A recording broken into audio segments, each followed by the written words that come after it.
Hello students, welcome back to my channel Shubham lecture. तो student, कल है 12 मार्च और कल आपको क्लास 12 इंग्लिश का पेपर देना है।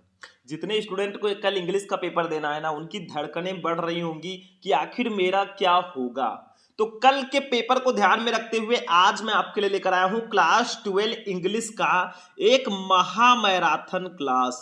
महामैराथन का मतलब पूरा इंग्लिश आज हम एक ही वीडियो में पढ़ने वाले हैं। इस बार हम इंग्लिश में आपको 100 में 95 प्लस दिलाकर रहेंगे, क्योंकि आज मैंने सोचा कि कल आपका पेपर है तो आज मैं आपको पूरा इंग्लिश एक ही वीडियो में कंप्लीट करा दूं।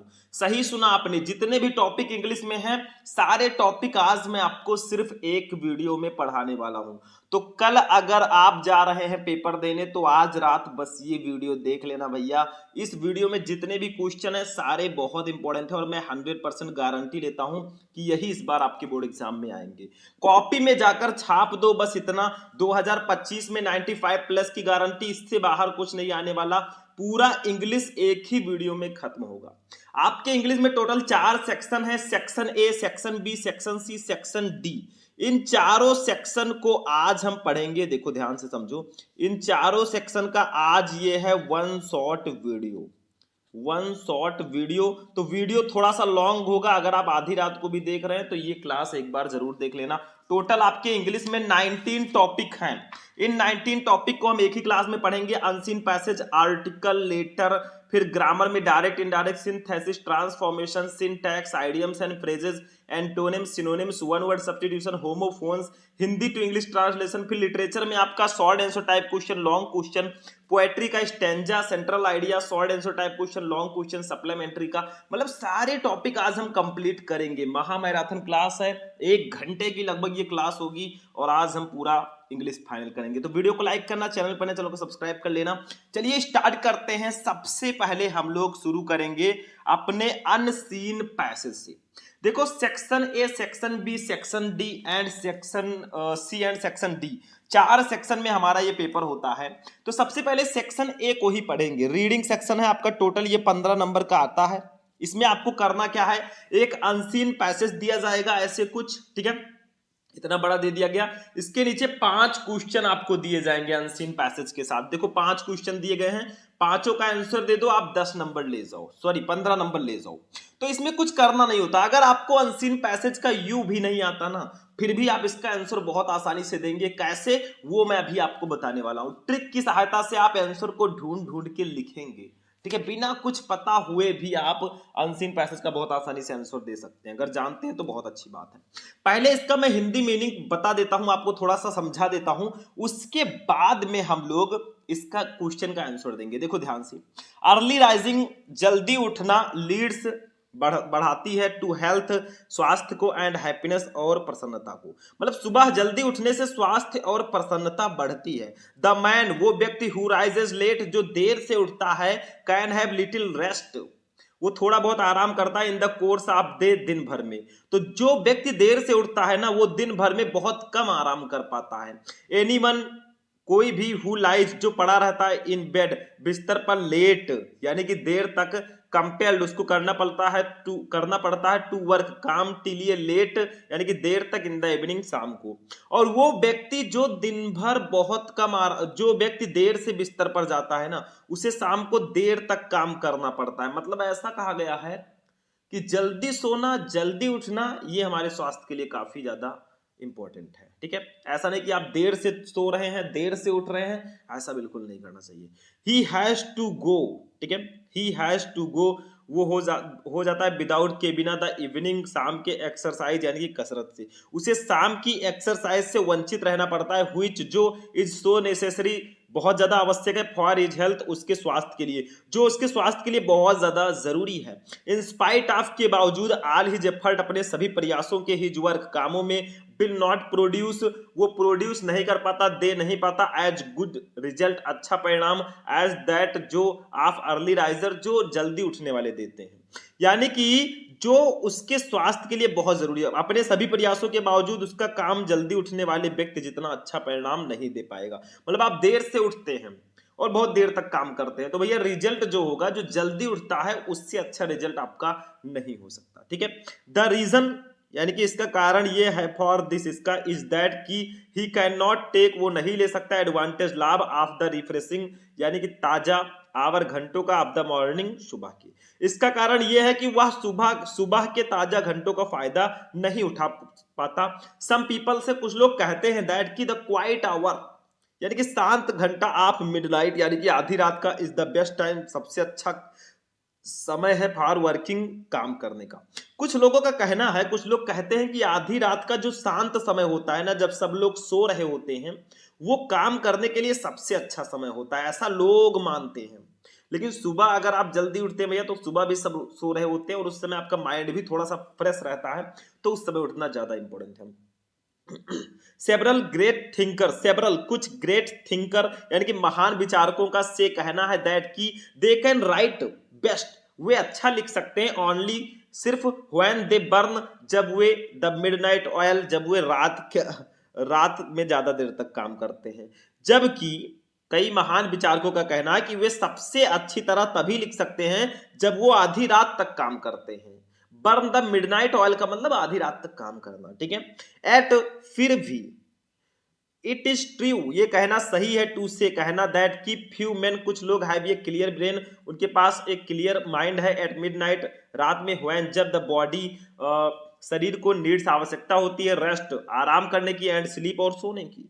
फिर भी ये कहना सही है कि आधी रात को जब शरीर को आराम और नींद की जरूरत होती है, दोज हु वर्क, तो जो लोग काम करते हैं एट दैट टाइम, उस टाइम, सून शीघ्र ही, र्यून वो बर्बाद कर देते हैं, दियर हेल्थ अपने स्वास्थ्य को। ठीक है, तब बहुत कम लोगों का दिमाग साफ रहता है, जो लोग उस समय काम करते हैं वे बहुत ही जल्दी स्वास्थ्य खराब कर लेते हैं।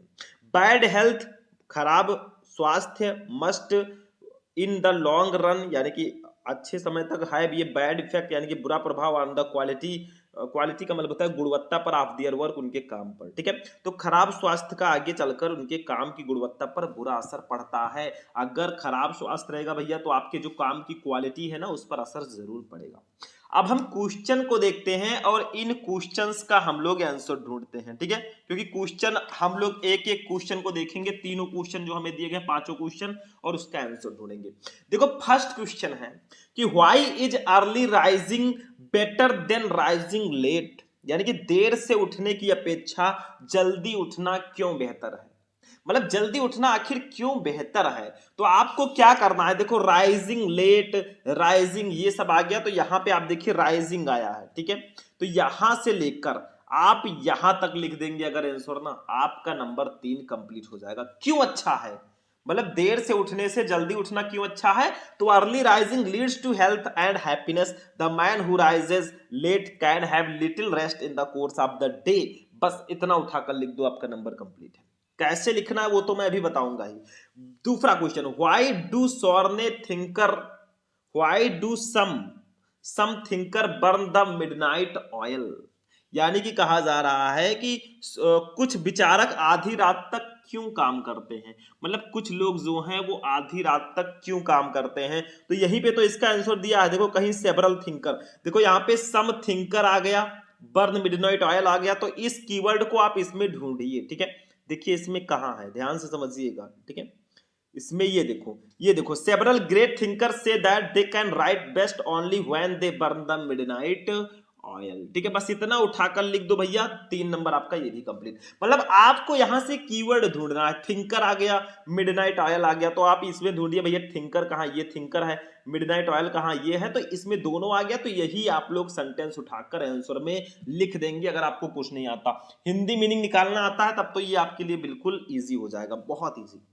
तीसरा देखो, what is the disadvantage of working at midnight, रात में देर तक काम करने के नुकसान क्या हैं। ठीक है, अगर कोई रात में देर तक काम करता है तो उसके नुकसान क्या है, ये देखो, ये तीसरे का आंसर आपको दिया गया है। ये those who work at that time soon ruin their health, वे अपना हेल्थ बहुत जल्दी खराब कर देते हैं। बस इतना अगर लिख दोगे, 3 नंबर ये भी कंप्लीट हो जाएगा। ऐसे ऐसे आपको लिखना है। चौथा, what are the possible advantage of both morning hour and midnight hour, यानी कि सुबह के समय और मध्यरात्रि के समय संभावित लाभ क्या हैं काम करने के, वो मैं अभी आपको बताऊंगा। अब वोकेबुलेरी आता है आपका एक एक नंबर का, ठीक है। देखो, which word in the passage is the opposite of noisy. इस पैसेज में नॉइजी का अपोजिट क्या है? नॉइजी का मतलब होता है शोर। तो भैया इसी पैसेज में आपने देखा होगा कि आपको कहीं क्वाइट दिया होगा, क्वाइट, ठीक है। क्वाइट इसमें से आपको ढूंढना है, क्वाइट का मतलब शांत होता है, अपोजिट पूछा जा रहा है तो क्वाइट इसमें से ढूंढ लीजिए, ठीक है।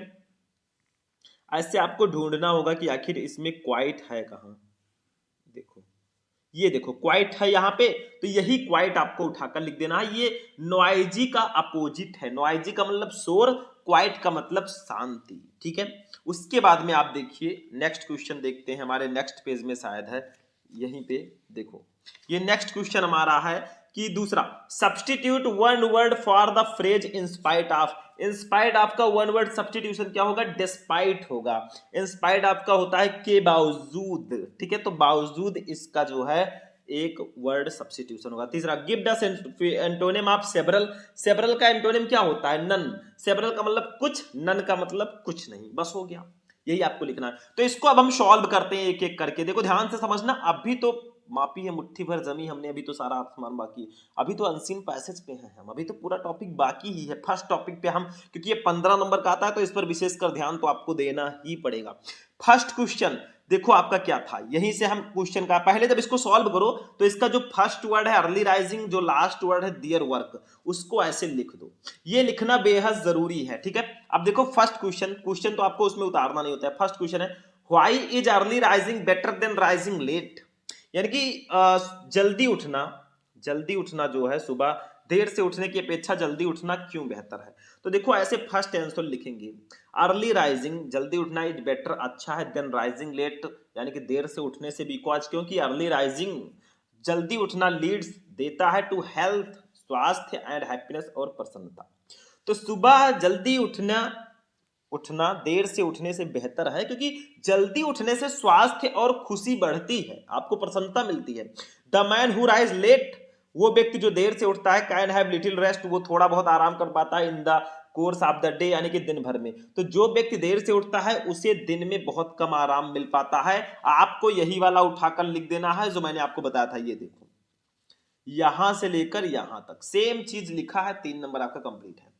दूसरा देखो, why do some thinker burn the midnight oil.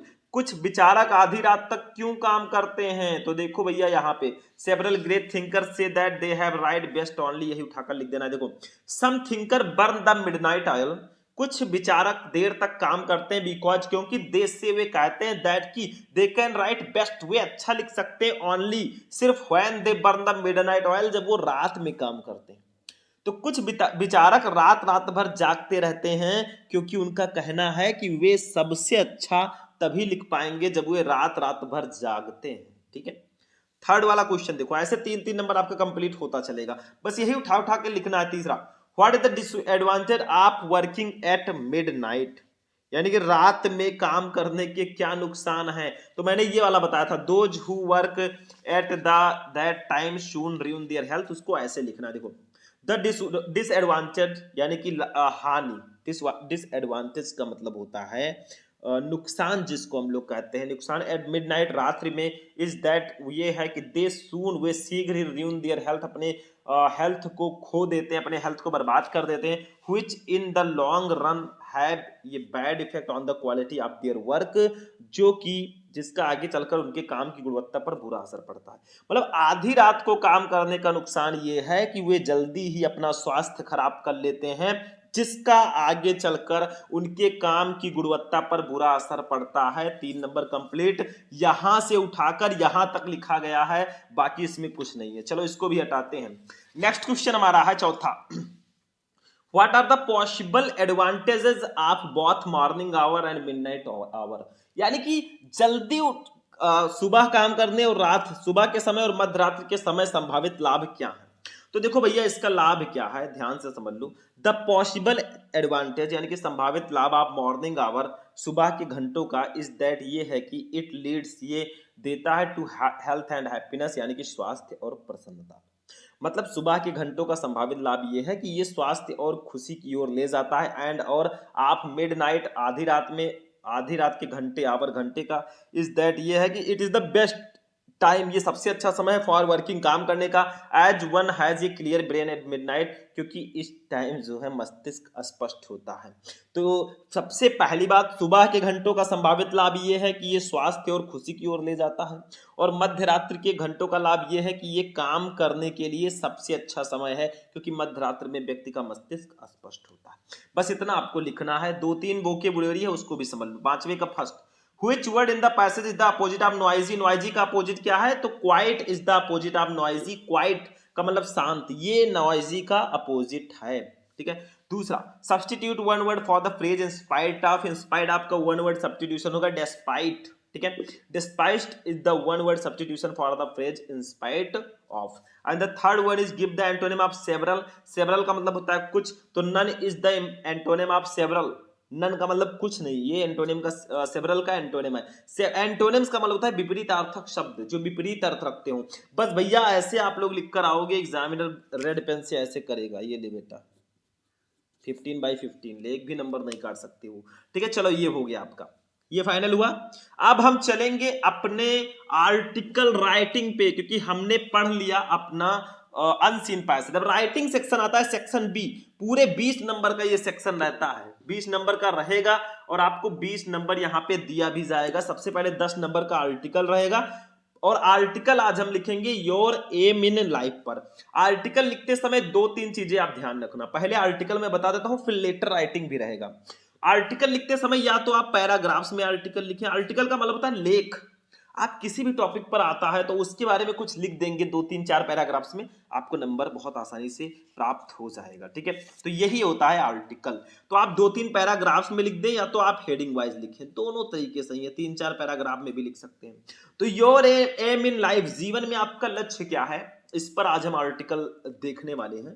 तो आर्टिकल का मतलब ये है कि जो आप उसके बारे में जानते हैं, आपका जो भी टारगेट है, जो भी एम है आपके लाइफ का ना, वही उठाकर आपको लिख देना है। देखो, हैविंग होना एन एम, एक लक्ष्य इन लाइफ जीवन में, इज इंपॉर्टेंट महत्वपूर्ण है।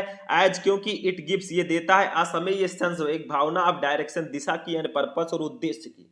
जीवन में एक लक्ष्य होना बहुत महत्वपूर्ण है, क्योंकि ये हमें दिशा और उद्देश्य की भावना देता है। अगर आप लाइफ जी रहे हैं भैया, तो आपका कुछ ना कुछ तो पर्पस होगा ना। मुझे ये बनना है, मुझे एंटरप्रेन्योर बनना है, मुझे डॉक्टर बनना है, मुझे इंजीनियर बनना है, कुछ ना कुछ लक्ष्य होगा। ठीक है, माई एम, मेरा लक्ष्य, इज इन लाइफ, जीवन में, इज है टू बिकम, बनना। ये इंटरप्रेन्योर, एक इंटरप्रेन्योर का मतलब उद्यमी होता है। तो जीवन में मेरा लक्ष्य एक इंटरप्रेन्योर बनना है। जैसे हम लोग क्या है, सोशल मीडिया इन्फ्लुएंसर हैं। ठीक है, ऐसे इंटरप्रेन्योर होते हैं।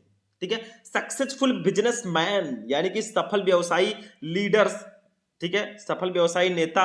एंड और आई बिलीव, मैं विश्वास करता हूं दैट की इंटरप्रेन्योरशिप ऑफर्स प्रदान करता है, ये यूनिक, एक अनूठा अपॉर्चुनिटी, अवसर टू मेक ये पॉजिटिव इंपैक्ट यानी कि सकारात्मक प्रभाव देने के लिए ऑन सोसाइटी, समाज पर, बाय क्रिएट करके जॉब्स एंड जनरेटिंग, और उत्पन्न करके वेल्थ, धन।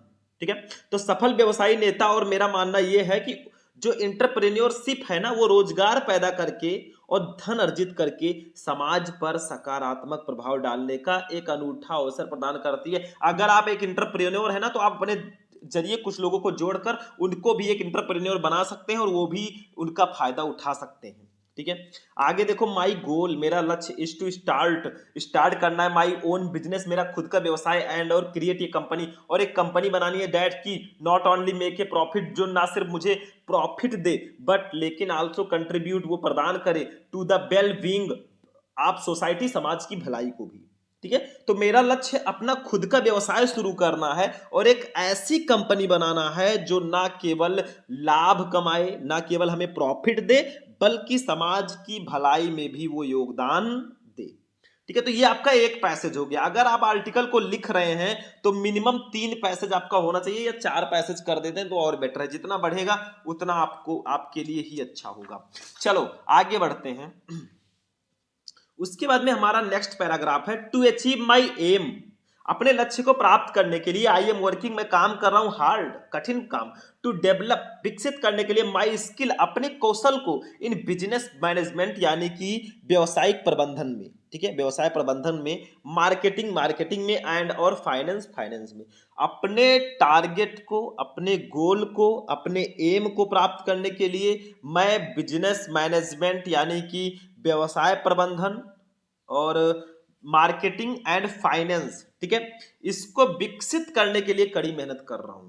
देखो आजकल क्या है भैया, ऑनलाइन का जमाना है। आप अगर मार्केटिंग जानते हैं, चाहे वो डिजिटल मार्केटिंग हो चाहे एफिलिएट मार्केटिंग हो, उससे आप पैसे कमा सकते हैं। बिजनेस मैनेजमेंट आपको आना चाहिए, आप ऑनलाइन कुछ भी काम कर सकते हैं, ठीक है, क्योंकि अब ऑनलाइन का जमाना है, बैठे बैठे सब कमा रहे हैं। I am also pursuing, I am, मैं आल्सो भी परस्यूइंग, ये डिग्री यानी कि एक हासिल कर रहा हूं, परस्यूइंग हासिल कर रहा हूं ये डिग्री, एक डिग्री इन बिजनेस एडमिनिस्ट्रेशन यानी कि बिजनेस एडमिनिस्ट्रेशन, व्यवसाय प्रशासन में, व्हिच जो विल गिव मी, मुझे देगा, द नॉलेज यानी कि ज्ञान, एंड टूल्स और उपकरण, नीडेड जो मुझे आवश्यकता है, टू सक्सीड, सफल होने के लिए, इन द बिजनेस वर्ल्ड, व्यवसायिक दुनिया में। तो यहां पे कहा जा रहा है कि मुझे जो है एक डिग्री, मैं जो है व्यवसाय प्रशासन यानी कि बिजनेस एडमिनिस्ट्रेशन जो है व्यवसाय प्रशासन में डिग्री भी हासिल कर रहा हूं, जो मुझे व्यवसाय की दुनिया में, बिजनेस की दुनिया में सफल होने के लिए आवश्यक ज्ञान और टूल्स प्रदान करेगा यानी कि उपकरण प्रदान करेगा, ठीक है। ये आपका सेकेंड पैसेज हो गया।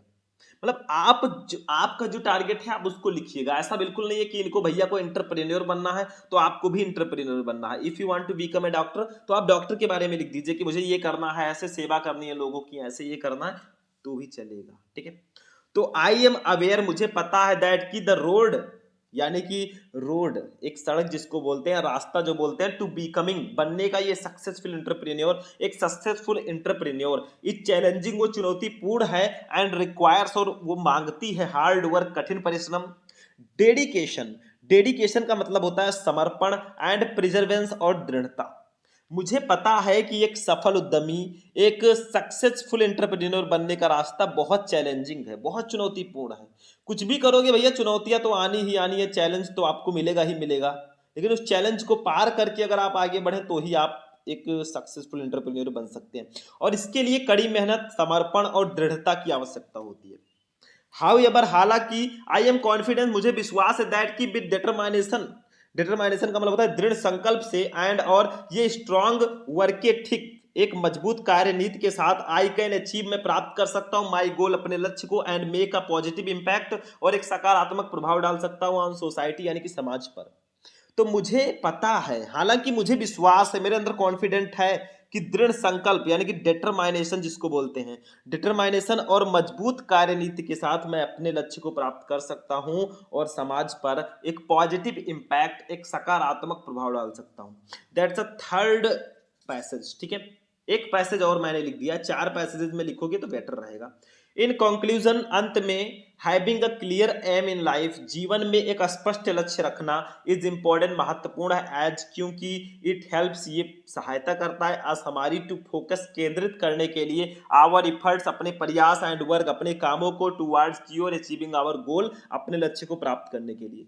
तो अंत में जीवन में एक क्लियर एम, एक स्पष्ट लक्ष्य का रखना बहुत महत्वपूर्ण है, क्योंकि ये हमें अपने प्रयासों और ध्यान केंद्रित करने के लिए अपने लक्ष्यों को प्राप्त करने की दिशा में काम करने में मदद करता है। माई एम ऑफ बिकमिंग, मेरा लक्ष्य आप बिकमिंग बनने का, ये सक्सेसफुल एंटरप्रेन्योर, एक सफल एंटरप्रेन्योर, रिफ्लेक्ट्स, वो प्रकाश डालता है, माई डिजायर, अपनी इच्छाओं पर, टू क्रिएट, उत्पन्न करने के लिए, ये बेटर फ्यूचर, एक अच्छा भविष्य, फॉर माई सेल्फ, मेरे लिए, एंड सोसाइटी और समाज के लिए।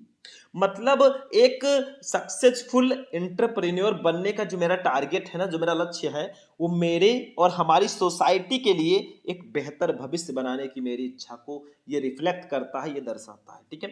तो दैट्स अ 4 पैसेज, और 3-4 पैसेजेस में ऐसे लिख दोगे तो आपको एग्जामिनर यहाँ पे भी आपको 10/10 देगा, ठीक है। तो that's the article writing. But यहीं पे हमारा कारवां शुरू नहीं, खत्म नहीं होता है। हमने टोटल 19 टॉपिक पढ़ने और अभी सिर्फ और सिर्फ 2 ही टॉपिक हमने पढ़ा है, तो अभी तो पार्टी शुरू हुई है। चलो तीसरा देखते हैं। इसी में एक लेटर राइटिंग आता है और एक ऐसे टॉपिक पर लेटर लिखेंगे जो हर एक आम आदमी की प्रॉब्लम होती है, ठीक है। देखो राइट अ लेटर, एक पत्र लिखो टू द एडिटर, संपादक को आप नेशनल डेली, राष्ट्रीय दैनिक के कन्वेइंग व्यक्त करते हुए योर कंसर्न, अपनी चिंता ऑन ग्रोइंग प्राइसेस, बढ़ती कीमतों पर आप डीजल एंड पेट्रोल की, यानी कि डीजल और पेट्रोल की बढ़ती कीमतों पर अपनी चिंता व्यक्त करते हुए किसी राष्ट्रीय दैनिक के संपादक को एक पत्र लिखो।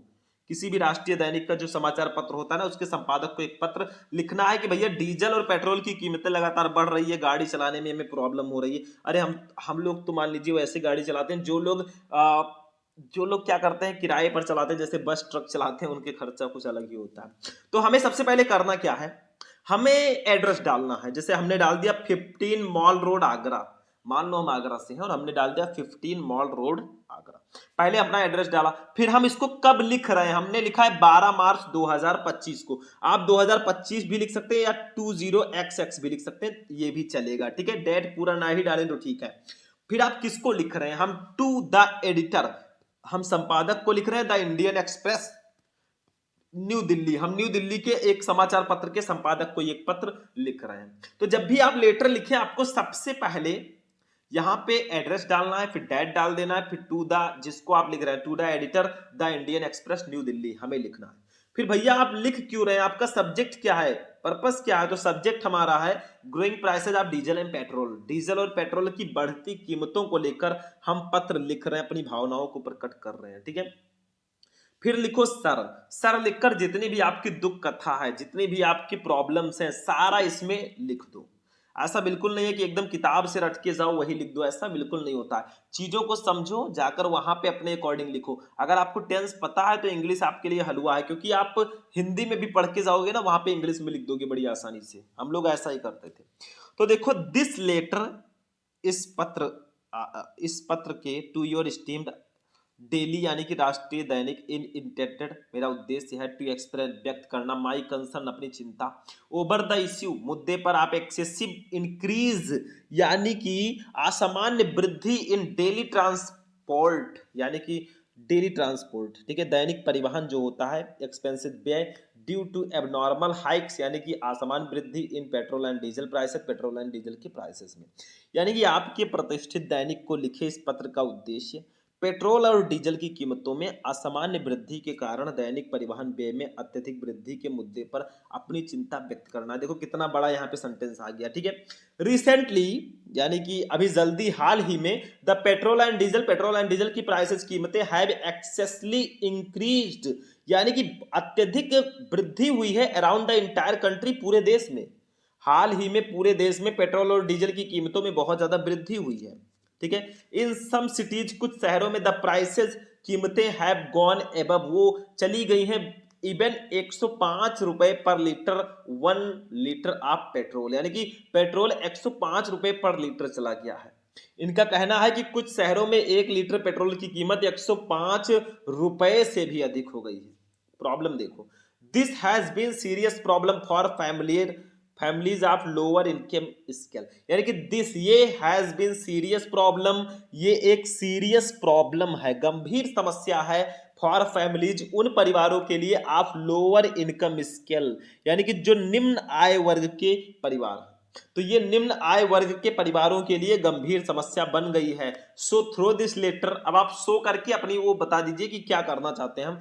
सो थ्रो दिस लेटर, इसलिए आपके इस लेटर के माध्यम से, इन द कॉलम में आप योर न्यूज़पेपर के, यानी कि इसलिए आपके इस अखबार के कॉलम में एक लेटर के माध्यम से आई वांट टू अपील, मैं आग्रह करना चाहता हूं टू द गवर्नमेंट, सरकार से, टू इमीडिएटली, जल्द ही कंट्रोल, वो नियंत्रित करें द फ्यूल प्राइसेस यानी कि ईंधनों की जो कीमतें हैं, टू गिव सम साइन, मुझे देने के लिए कुछ सम साइन, कुछ प्रतीक आप रिलीफ का मतलब होता है आराम का, ठीक है, जिसको राहत बोलते हैं हम लोग, टू द सिटीजन यानी कि नागरिकों को, आप द कंट्री, देश के, ठीक है।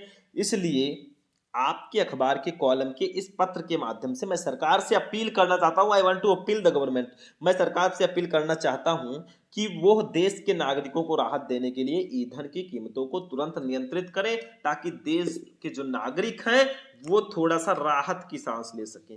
लास्ट में आपको लिख देना है योर सिंसियरली, यहाँ पे थैंकिंग यू भी लिख सकते हैं, योर सिंसियरली XYZ, नाम बिल्कुल मत लिखना, बस ऐसे ही आपको पूरी कॉपी में कहीं नाम लिखना ही नहीं है, आपको रोल नंबर लिखना है, ठीक है, सबसे पहली चीज। चलो ये भी हो गया, तो इसको भी हम हटाएंगे। सेक्शन बी भी हमारा कंप्लीट हुआ। Section A 15 number, section B 20 number का हमारा कंप्लीट हो चुका है।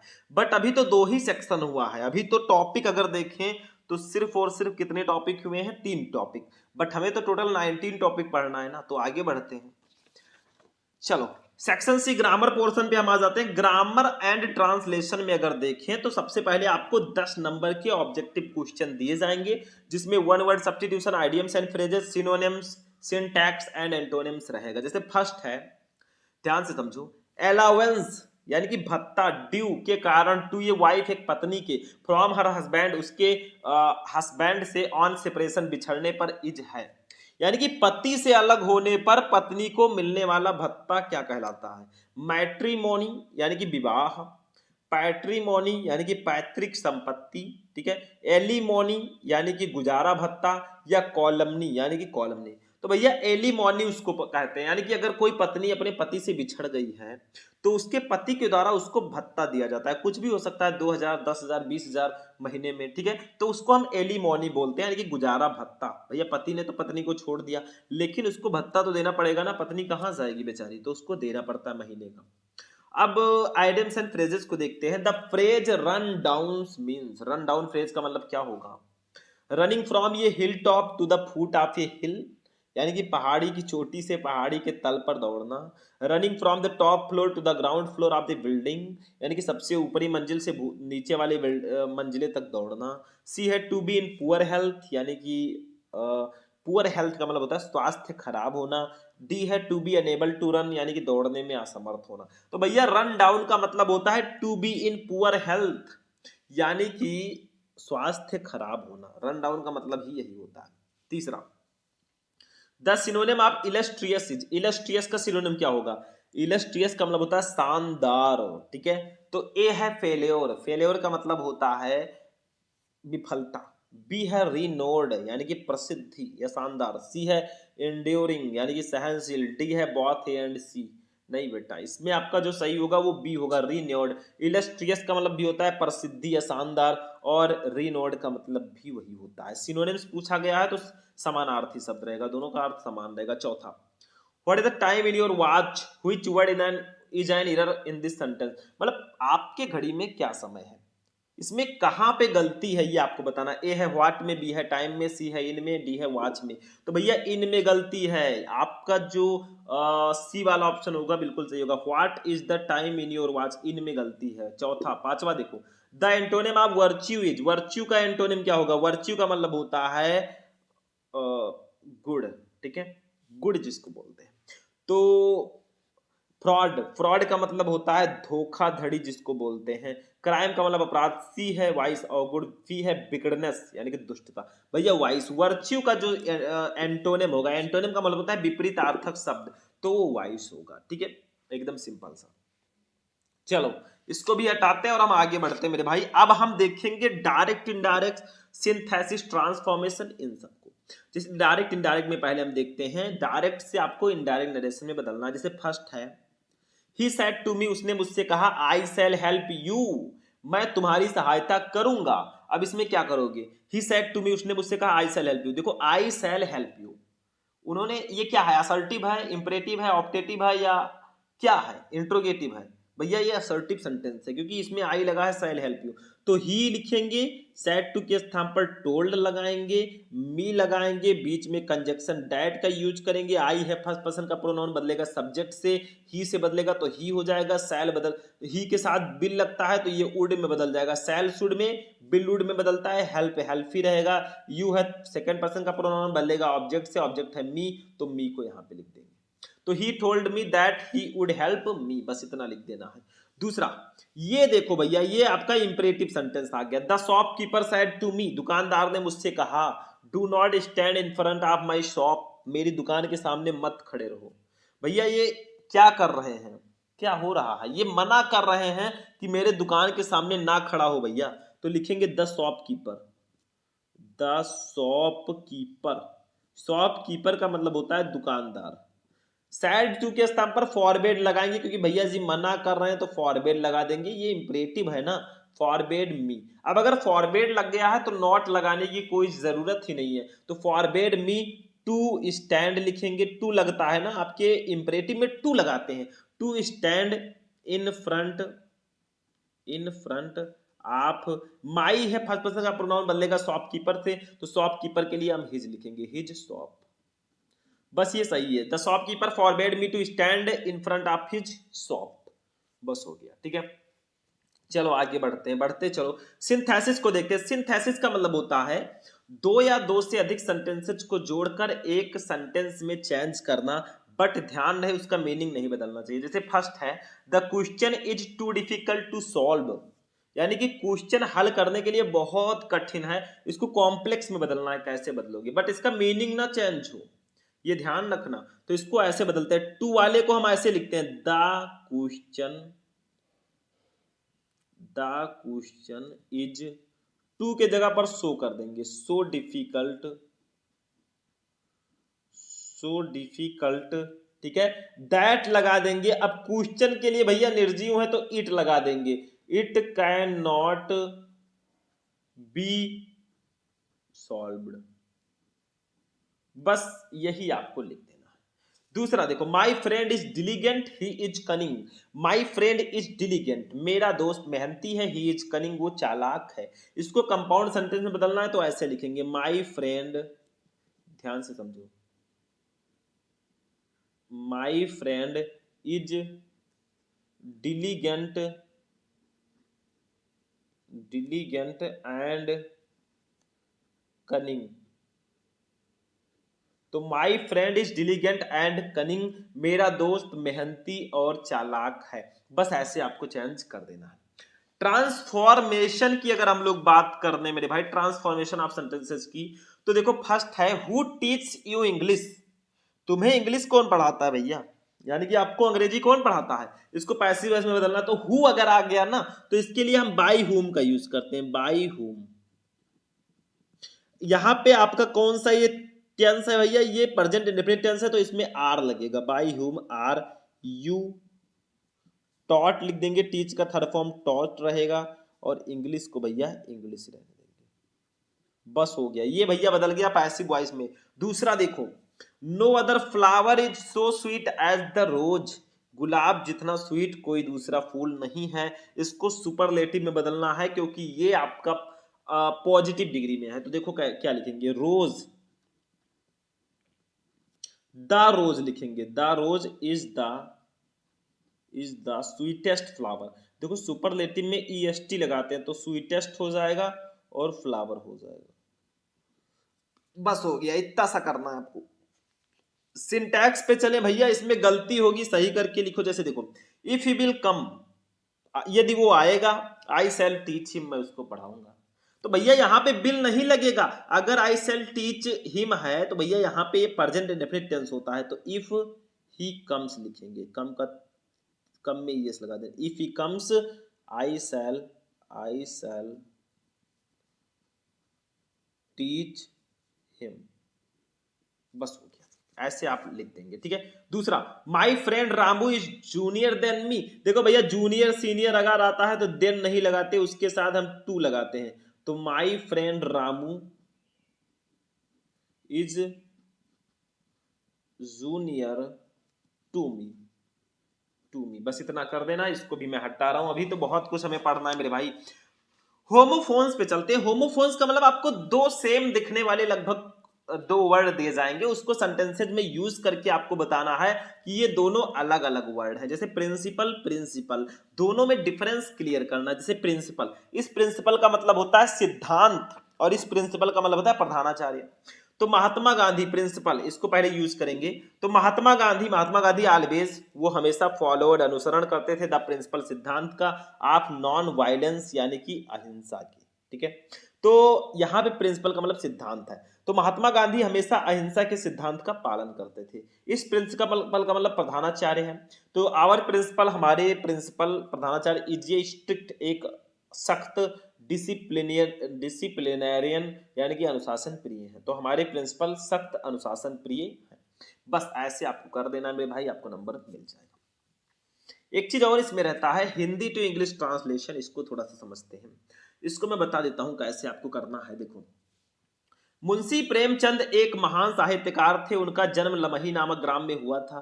एक साधारण परिवार में जन्म लेकर भी उन्होंने पूरे विश्व में अपना नाम रोशन किया। हिंदी तथा उर्दू दोनों भाषाओं पर उनका समान अधिकार था।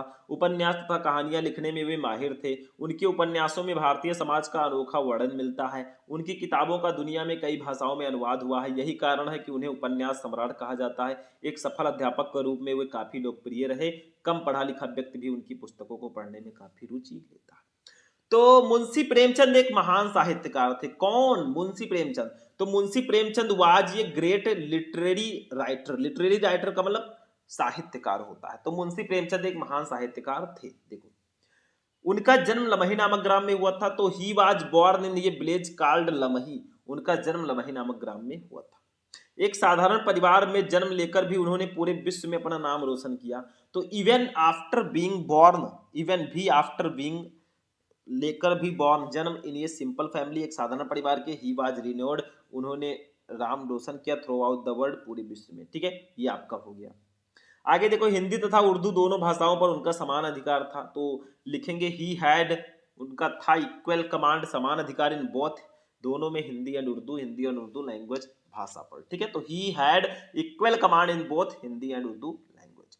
आगे देखिए, उन उपन्यास तथा कहानियां लिखने में वे माहिर थे। तो ही वाज एन एक्सपर्ट, वो माहिर थे इन राइटिंग, लिखने में, नॉवेल्स, उपन्यास एंड स्टोरी और कहानियां। ठीक है, बस हो गया। आगे देखो ध्यान से, ये देखो, उनके उपन्यासों में भारतीय समाज का अनोखा वर्णन मिलता है। तो हिज नॉवेल्स कंटेन, उनके उपन्यासों में वर्णन मिलता है ये यूनिक डिस्क्रिप्शन, अनोखा वर्णन, ठीक है, of Indian society, Bharatiya Samaj का। तो हिज नॉवेल्स कंटेन ये unique description on off Indian society. आगे देखो ध्यान से, उनकी किताबों का दुनिया में कई भाषाओं में अनुवाद हुआ है। तो यहाँ पे लिखेंगे हिज बुक्स वियर ट्रांसलेटेड, उनकी किताबों का अनुवाद हुआ है इनटू मैनी लैंग्वेज, कई भाषाओं में, इन द वर्ल्ड, दुनिया के। ठीक है, बस ये हो गया। आगे देखो, यही कारण है कि उन्हें उपन्यास सम्राट कहा जाता है। That's is why he is called the king of novel, यही कारण है कि उन्हें उपन्यास सम्राट बोला जाता है। आगे देखो, एक सफल अध्यापक के रूप में भी वे काफी लोकप्रिय रहे। तो he was also quite popular, वो काफी लोकप्रिय रहे एज अ सक्सेसफुल टीचर, एक सफल अध्यापक के रूप में। कम पढ़ा लिखा व्यक्ति होकर भी, कम पढ़ा लिखा व्यक्ति भी उनकी पुस्तकों को पढ़ने में काफी रुचि लेता है। तो इवन द लेस एजुकेटेड, कम पढ़ा लिखा पर्सन, व्यक्ति टेक्स लेता है मच इंटरेस्ट, काफी interest in reading his books, उनकी किताबों को पढ़ने में। तो even the less educated person take much interest in reading his book. बस हो गया, 5 नंबर का ये भी आंकड़ा। तो आपका 25 नंबर जो है ग्रामर पोर्शन का भी कंप्लीट यहीं पे होता है। बट अभी कहा हमारा पूरा सेक्शन कंप्लीट हुआ है। अब सबसे important section, section D literature आता है। पूरे के पूरे 40 नंबर का ये सेक्शन रहेगा, जिसमें प्रोज के आपके 15 नंबर रहेंगे। इसमें शॉर्ट आंसर टाइप क्वेश्चन आपका 2 रहेगा 8 नंबर का, और एक लॉन्ग क्वेश्चन रहेगा भैया 7 नंबर का। तो पहले शॉर्ट आंसर टाइप क्वेश्चन को हम पढ़ लेते हैं। देखो ध्यान से, इसमें मैंने फर्स्ट क्वेश्चन जो लिया है वो लिया है मैंने द राइट ट्रैप चैप्टर से। देखो क्या है, व्हाई डिड, क्यों, द मैन, आदमी, सेलिंग राइट ट्रैप, चूहेदानी बेचने वाला, रिजॉर्ट्स, उसने शुरू की, टू बेगिंग, भीख मांगना, एंड पेटी थीवरी, और छोटी मोटी चोरी करना। तो चूहेदानी बेचने वाला आदमी भीख मांगना और छोटी मोटी चोरी करने क्यों लगा, क्यों उसने शुरू की? तो देखो ध्यान से, द मैन, वो व्यक्ति, सेलिंग राइट ट्रैप, चूहेदानी बेचने वाला, जिसको पेडलर बोलते हैं, यूज्ड टू सेल, उसने वो गुजारा करता था, मतलब राइट ट्रैप, चूहेदानी बेचकर, एज ए लिवलीहुड, अपने जीवन का। तो चूहेदानी बेचने वाला व्यक्ति चूहेदानी बेचकर अपना गुजारा करता था। हिज बिजनेस, उसका धंधा, वाज नॉट स्पेशली प्रॉफिटेबल, ज्यादा लाभदायक नहीं था, कोई खास प्रॉफिटेबल उसका धंधा नहीं था। सो इसलिए ही हैड टू रिजॉल्ट, उसने शुरू किया, टू बॉथ, यानी कि बेगिंग, भीख मांगना, एंड पेटी थीवरी, और छोटी मोटी चोरी करना, और इसीलिए उसे भीख मांगना और छोटी मोटी चोरी दोनों ही करनी पड़ती थी। इवन द मैटेरियल, इवन यहाँ तक भी मैटेरियल, जो मैटेरियल थे ही यूज, वो उपयोग करता था, फॉर मेकिंग राइट ट्रैप, चूहेदानी बनाने के लिए, वाज ऑब्टेन्ड, वो प्राप्त होते थे, बाय बेगिंग, भीख मांगकर। यहाँ तक कि चूहेदानी बनाने के लिए इस्तेमाल होने वाली सामग्री भी वो भीख मांगकर ही उसको मिलती थी मेरे भाई। इतना गरीब था बेचारा। ठीक है, चलो ये एक क्वेश्चन आपका हो गया। दूसरा क्वेश्चन देखते हैं, गांधी जी, इंडिगो चैप्टर का। देखो, why did Gandhi ji chide the lawyer, Gandhi ji ने वकीलों को क्यों डांटा? चाइड का मतलब होता है डांटना। तो भैया क्यू डाटा वो हम थोड़ा सा समझ लेते हैं। देखो ड्यूरिंग के दौरान, हिज स्टे उनके रुकने के दौरान, जहां वो प्रवास था, एट मुजफ्फरपुर में, द लॉयर वकीलों ने ब्रीफ्ड वर्णन किया गांधी जी को अबाउट द केसेस के बारे में, आप पुअर पीजन गरीब किसानों के।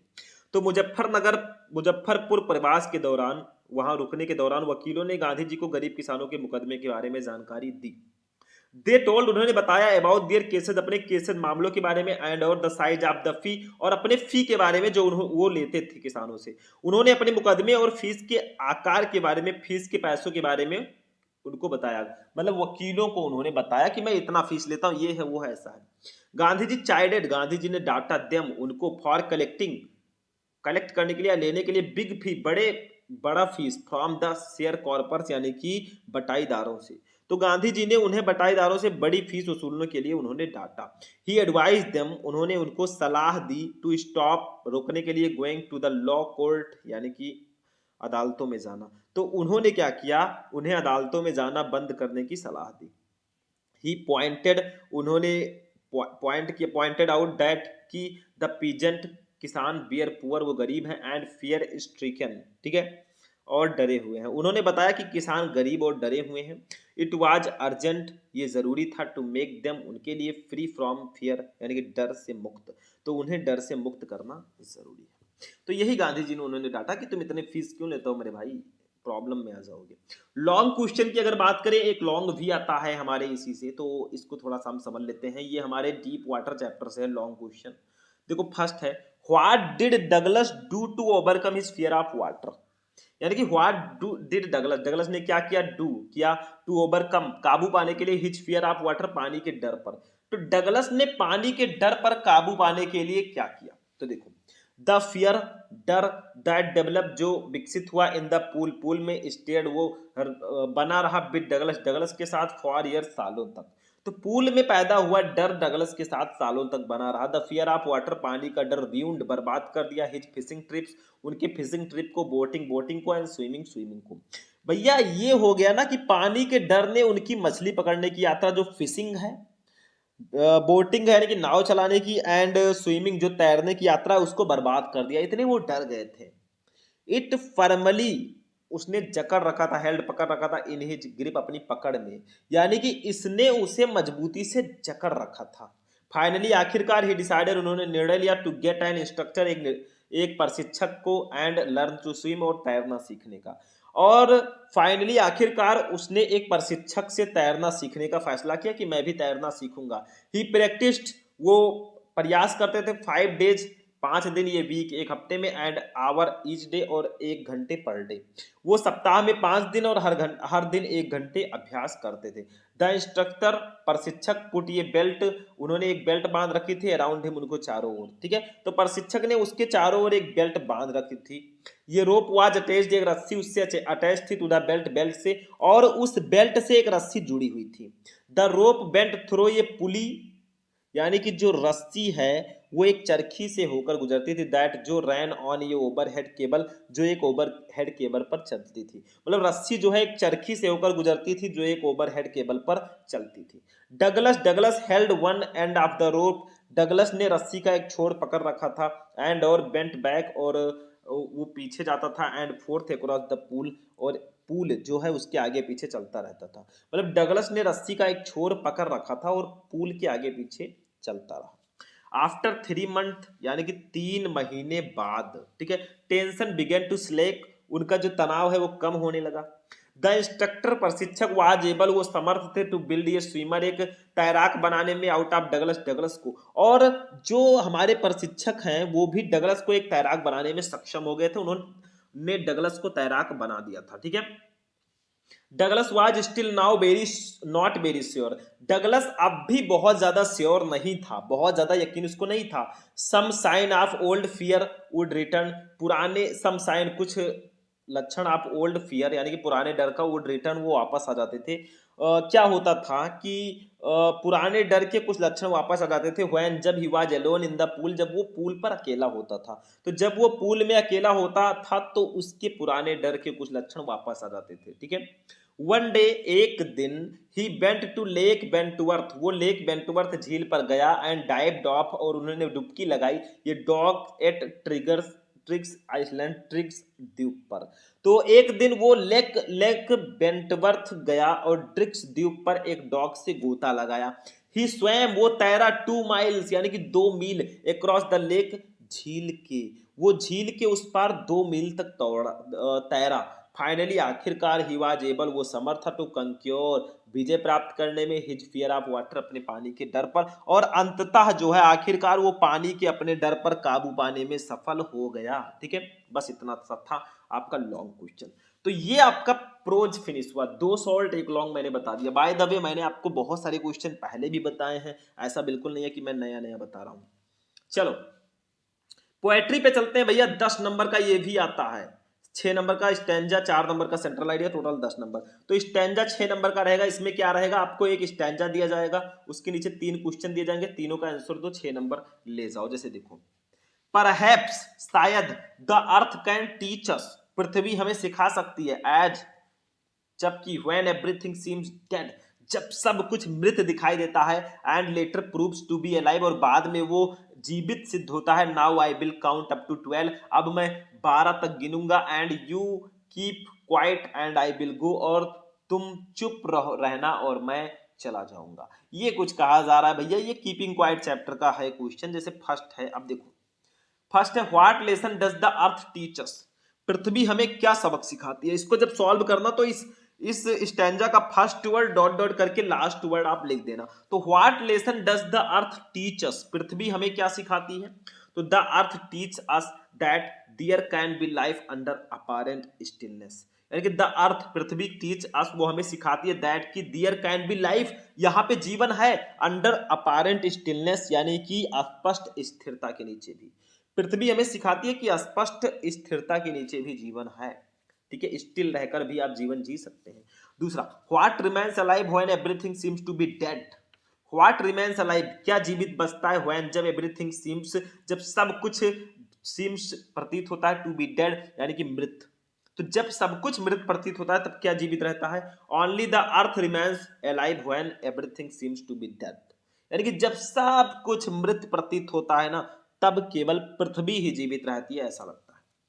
तीसरा, what does the poet ask us to do, कवि हमसे क्या करने को कहता है। तो the poet wants us to keep quiet and still and not move our arm and leg too much. The poet, कवि, वांट्स, चाहता है, अस टू कीप क्वाइट, कि हम शांत रहें, एंड और स्टिल, स्थिर रहें, एंड नॉट मूव, और ना हिलाएं, आवर आर्म, अपनी भुजाओं को, एंड लेग्स, अपने पैर को, टू मच, ज्यादा। तो कवि चाहता है कि हम शांत और स्थिर रहें तथा अपने हाथ पैरों को अधिक ना हिलाएं, बस यही वो चाहता है मेरे भाई। ठीक है, ये भी आपका हो गया। इसी 2-2 नंबर आपको इसके लिए मिलेगा, 6 नंबर आपको इसके लिए मिल जाएगा। एक सेंट्रल आइडिया आता है, मैंने लिया है माई मदर 66 का सेंट्रल आइडिया, जो कि मेरे हिसाब से काफी ज्यादा इंपॉर्टेंट है। ये सेंट्रल आइडिया मैं आपको पहले भी बता चुका हूं, यहां पे भी मैं बताऊंगा। मतलब आपको चैप्टर का एक सेंट्रल आइडिया लिखना होता है, एक केंद्रीय विचार लिखना होता है, आप क्या सीखते हैं इस चैप्टर से, वही आपको यहाँ पे लिखना होता है। देखो कैसे लिखेंगे, दो यद्यपि एगेइंग, उम्र का बढ़ना इज ए नेचुरल प्रोसेस, एक प्राकृतिक प्रक्रिया है, एट फिर भी द फियर ऑफ सेपरेशन, अपनों से बिछड़ने का डर, फ्रॉम योर लव्ड, अपनों से, एंड नियर वंस, और अपने प्रियजनों से, इज वेरी पेनफुल, बहुत दर्दनाक होता है।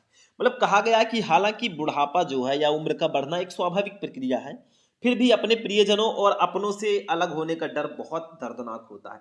द पोएम, ये कविता, टॉक्स अबाउट, हमें बताती है, द फीलिंग, भावना, ऑफ लोनलीनेस, यानी कि अकेलेपन की, दैट, जो एज्ड पीपल एक्सपीरियंस, यानी कि वृद्ध लोग अनुभव करते हैं, एंड और द फीलिंग ऑफ गिल्ट, उस आपराधिक भावना को भी बताती है, हुई देयर ऑफ स्प्रिंग, जो उनकी संतानें एक्सपीरियंस अनुभव करती हैं, फॉर नॉट बीइंग एबल, ना होने पर, to be with their parents, अपने माता पिता के साथ, इन देयर ओल्ड एज, उनकी वृद्ध अवस्था में। तो ये कविता जो है हमें उस अकेलेपन की भावना को बताती है जो वृद्ध लोग अनुभव करते हैं, और उन बच्चों के भावना को भी बताती है जो बुढ़ापे में अपने माता पिता के साथ ना होने पर अनुभव करते हैं। कुछ बच्चे होते हैं जो अपने माता पिता की वृद्धावस्था में अपने पेरेंट्स के साथ नहीं रह पाते। द पोएम आल्सो एक्सप्लोर्स, ये कविता हमें उस भावना का भी वर्णन करती है, द फीलिंग उस भावना का भी, आप मेलनचोली उदासी की एंड पेन और दर्द की, दैट जो ये डॉटर एक लड़की एक पुत्री एक्सपीरियंस अनुभव करती है व्हाइल लिविंग छोड़ते समय हर मदर अपने माता को all by herself at a ripe old age यानी कि उनकी वृद्ध अवस्था में।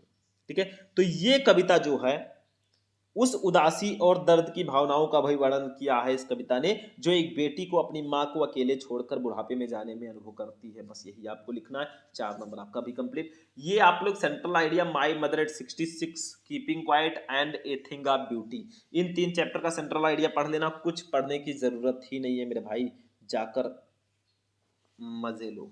ठीक है, चलो इन सबको मैं हटाता हूं और अपने सप्लीमेंट्री रीडर पे चलते हैं। देखो कितने पेजेस मैंने इकट्ठा कर दिए हैं। ठीक है, इन सबको मैं हटा दूंगा।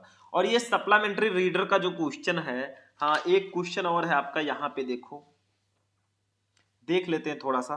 यहाँ पे ये शॉर्ट आंसर टाइप क्वेश्चन, ये लॉन्ग क्वेश्चन आपका है, एक क्वेश्चन था ये देखो, सप्लीमेंट्री रीडर हमारा स्टार्ट हुआ, ये भी प्रोज की तरह रहेगा भैया, 15 नंबर का, 8 नंबर का शॉर्ट आंसर टाइप क्वेश्चन और 7 नंबर का लॉन्ग क्वेश्चन। देखो क्वेश्चन है कि why did the tiger king decide to marry, tiger king ने शादी करने का फैसला क्यों किया, ये द टाइगर किंग चैप्टर का ही क्वेश्चन है। देखो क्या है, क्यों किया फैसला, तो द टाइगर किंग सडनली अचानक डिसाइडेड, उन्होंने फैसला किया टू मैरी शादी करने का, बिकॉज क्योंकि फर्स्टली सबसे पहले he was of marriageable age, वो एक शादी के उम्र में थे, एंड सेकेंडली और दूसरा he wanted to kill 30 more tigers, वे 30 और बाघों को मारना चाहते थे, in his father in law's अपने ससुर जी के स्टेट राज्य में, इन ऑर्डर टू कंप्लीट करने के लिए, द टैली को आप 100 टाइगर 100 बाघों की।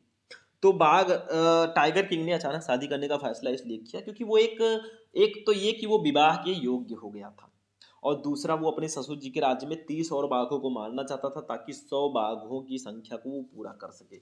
उसको 100 बाघों को मारना था, क्योंकि एस्ट्रोलॉजर्स ने भविष्यवाणी की थी कि आपकी जो मृत्यु होगी वो 100वें बाघ से होगी। फॉर दिस रीजन, इसी कारण से ही विश टू मैरी, उसने शादी की ये गर्ल एक लड़की से, इन द रॉयल फैमिली एक शाही परिवार, ऑफ स्टेट एक राज्य के, with a large tiger population जिसके राज्य में टाइगर्स की जनसंख्या ज्यादा थी। तो इस कारण से वो एक ऐसे राज्य के राजघराने की लड़की से शादी करना चाहता था जहां बाघों की आबादी अधिक हो, ताकि वो अपनी बाघों की संख्या को 100 बाघों की संख्या को मारने की टैली को पूरा कर सके।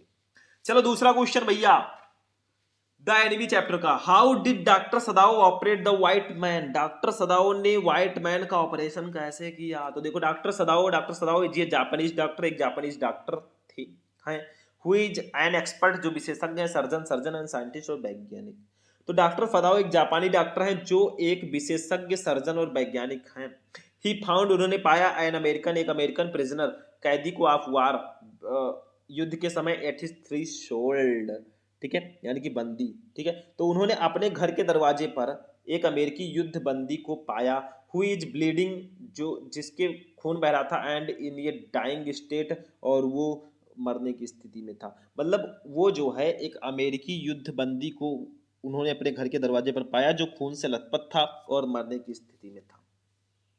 इंटियली यानी कि शुरुआत में doctor Sadao and his wife, और उसकी वाइफ हाना थॉट, उन्होंने सोचा, आप थ्रोइंग फेंकने का, द अनकॉन्शियस मैन, उस आदमी को, ठीक है, उस आदमी को, उस बेहोश आदमी को बैक इनटू द सी, समुद्र में, बट लेकिन कुड नॉट डू सो, उन्होंने ऐसा नहीं किया। तो स्टार्टिंग में शुरू में डॉक्टर सदाओ और उसकी पत्नी हाना ने बेहोश आदमी को वापस समुद्र में फेंकने के बारे में सोचा, लेकिन ऐसा वो नहीं कर सके। फाइनली अंत में दे ब्रॉट हिम होम, वे उसे घर लाए। डॉक्टर सदाओ ऑपरेटेड, उन्होंने ऑपरेशन किया, अपॉन हिम, उसका, with the help of his wife, अपनी वाइफ की मदद से। तो डॉक्टर सदाओ ने अपनी पत्नी की मदद से उसका ऑपरेशन किया। They both had to face the protest of the servant as they refuse to clean the man and left in protest. They both, उन्हें उन दोनों को हैड टू फेस, सामना करना पड़ा, द प्रोटेस्ट ऑफ सर्वेंट, अपने नौकरों के विरोध का, ठीक है, एज, क्योंकि दे रिफ्यूज, उन्होंने इनकार कर दिया था, टू क्लीन द मैन, उस आदमी को साफ करने से, एंड लेफ्ट इन प्रोटेस्ट, और विरोध में चले गए। ठीक है, मतलब उन दोनों को नौकरों के विरोध का सामना भी करना पड़ा, क्योंकि उन्होंने उस आदमी को साफ करने से इनकार कर दिया और विरोध में चले गए। मतलब उनके नौकर कह रहे थे कि इस आदमी के साथ ऐसा मत करो, इसको फेंक दो वापस, ठीक है, बट उन्होंने ऐसा नहीं किया। एक लॉन्ग क्वेश्चन रहेगा, वो भी मैंने सदाओं के बारे में ही लिखा है। Describe Sadao as a true doctor, मतलब सदाओं को एक सच्चे डॉक्टर के रूप में वर्णित करो, या डिस्क्राइब द कैरेक्टरिस्टिक्स ऑफ हाना भी आता है, तो ये भी ध्यान रखना। तो देखो, डॉक्टर फराउ वाज द ओनली, सिर्फ सन ऑफ हिज फादर, वो अपने डॉक्टर सदाओ अपने पिता के इकलौते बेटे थे। He had been sent to America to study surgery and medicine, he has been sent to America, उन्हें अमेरिका भेजा गया टू स्टडी, अध्ययन करने के लिए, सर्जरी का एंड मेडिसिन, और मेडिसिन का। तो उनको जो है सर्जरी और मेडिसिन की पढ़ाई के लिए अमेरिका भेजा गया। ठीक है, आगे देखो। डॉक्टर सजाओ वाज फर्स्ट ये डॉक्टर फदाओ पहले ऐसे डॉक्टर थे, एंड और देन एनीथिंग एल्स, और फिर कुछ और। ठीक है, ही एंड हाना, वो और हाना फाउंड ये प्रिजनर, उन्होंने एक कैदी को ऑफ वार, युद्ध के उंडेड, घायल पाया, एंड ब्लीडिंग, और खून से लथपथ पाया। उन्होंने और हाना ने एक युद्ध बंदी को घायल और खून से लथपथ पाया। The wounded man was an American, घायल व्यक्ति एक अमेरिकी था।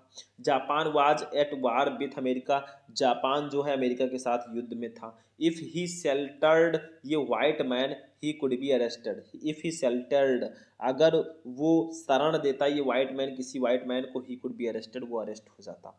तो अगर वो किसी वाइट मैन को या कोई अमेरिकी आदमी को शरण देता तो उसे गिरफ्तार किया जा सकता था।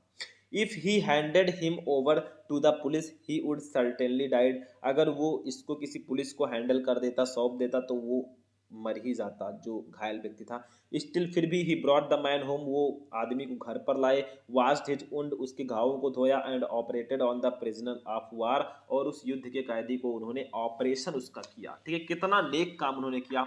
Doctor Sadao heart overflowed, doctor Sadao का हृदय मानवीय दया से भरा हुआ है, विथ ह्यूमन काइंडनेस, मानवीय दया से। ओवरफ्लोड का मतलब भरा होना। ठीक है, lest lest the American soldier be arrested. ठीक है, अमेरिकी सैनिक के गिरफ्तार होने से बचने के लिए he made elaborate arrangement for his escape, यानी कि उन्होंने उसके भागने के लिए विस्तृत व्यवस्था की। ठीक है, he did all these sacrifice putting himself and his wife, यानी कि उन्होंने खुद और अपनी पत्नी को अधिकतम जोखिम में डालते हुए ये एट मैक्सिमम रिस्क, अधिकतम जोखिम में डालते हुए ये सब किया। ही रोज द ओकेजन, उन्होंने इस अवसर को खुद को संभाला। एंड और did what only A devoted doctor, और एक समर्पित डॉक्टर ही ऐसा कर सकता है। डन इन दिस सर्कमस्टेंसेज, मतलब इन परिस्थितियों में। तो उन्होंने इस अवसर को खुद को संभाला और वो किया जो इन परिस्थितियों में केवल एक समर्पित डॉक्टर ही कर सकता है। ठीक है, तो भैया 1 घंटे की हमारी ये क्लास हो गई, और फाइनली हमारी क्लास ये फिनिश भी हो चुकी है। जो 19 टॉपिक मैंने आपको बताया था कि मैं आपको पढ़ाऊंगा, ये पूरे 19 टॉपिक आपके फिनिश हो चुके हैं। पूरा इंग्लिश आज हमने खत्म कर दिया, तो 12 मार्च को जाकर छाप के आ जाओ मेरे भाई, आपका नंबर कोई काट ही नहीं सकता। तो आज का वीडियो कैसा लगा, इस वीडियो को जितना हो सके लाइक करना, चैनल को सब्सक्राइब करना, अपने दोस्तों के साथ भी शेयर करना। चलिए फिर मिलते हैं किसी नेक्स्ट वीडियो में नेक्स्ट टॉपिक के साथ, तब तक के लिए जय हिंद।